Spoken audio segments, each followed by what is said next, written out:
Еще одну историю расскажу. Да рассказывайте. Это как папа со своим другом, а мне это рассказал его друг.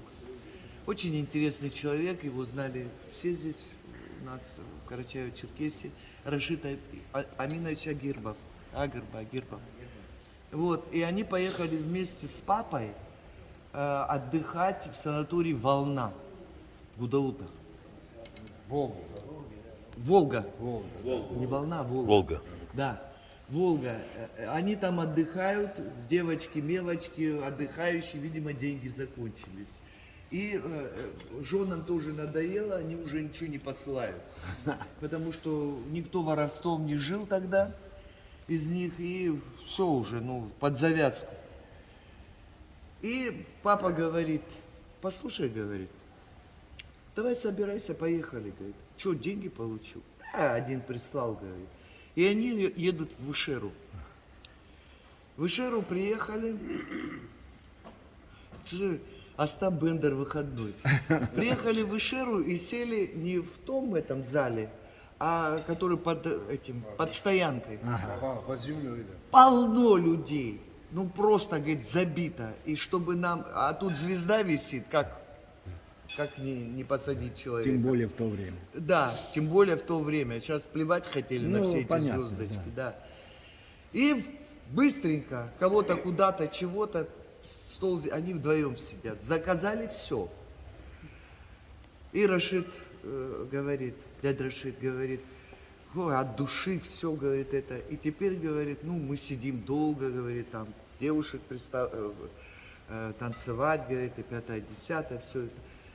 И мне, говорит, Мурат говорит, послушай, говорит, сейчас я, говорит, скажу тост и встану. Он говорит, зачем, говорит, мы вдвоем сидим, что, говорит, будем вставать друг перед другом.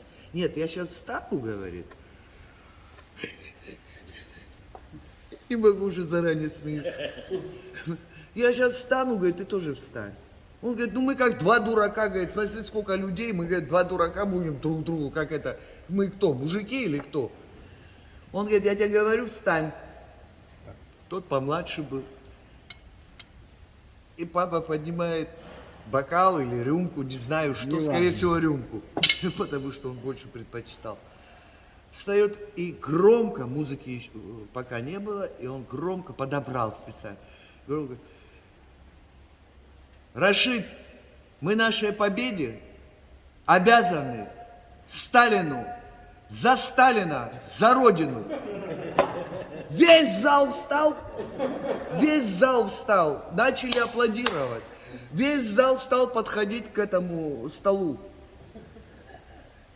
Короче говоря, я, говорит, уже не знал, что... Потому в машине, в которую мы садились, было, говорит, ящиками шампанское, водка. Они тащили туда, там что-то еще, говорит. Они нас не отпускали, говорит. Это что было, говорит? В общем, Остап Бендер, говорит, выходной по сравнению с твоим отцом. А какие это годы были? Я сейчас скажу, это, наверное, скорее всего 60-е, может быть, конец 60-х. Вот Ну, так. как он умер? Нет, папа умер в 80... Нет, вот эти годы, когда это произошло, когда они в Вещерах Ну, сидели. Сталина уже, естественно, не было. При Разуеве, при Хрущеве, да. Да. Многие еще оставались уважать Сталина. Нет, во-первых, там жили грузины, не забывайте. Нет, я Да. помню, я за это говорю, грузины Да. жили, и его еще... А папе нужно было именно это. Именно кто за стол заплатит, ты понимаешь, они кушать хотели. Мы им пошлем 2 бутылки, а нам 4. Мы им 4, Да. Короче, таких историй, ну вот жалко умереть и кому-то не рассказать. Это надо Вот. книгу писать, потом... Ну, кое-какую часть, небольшую часть мы уже записали. Вот столько вы рассказали, просто интересно.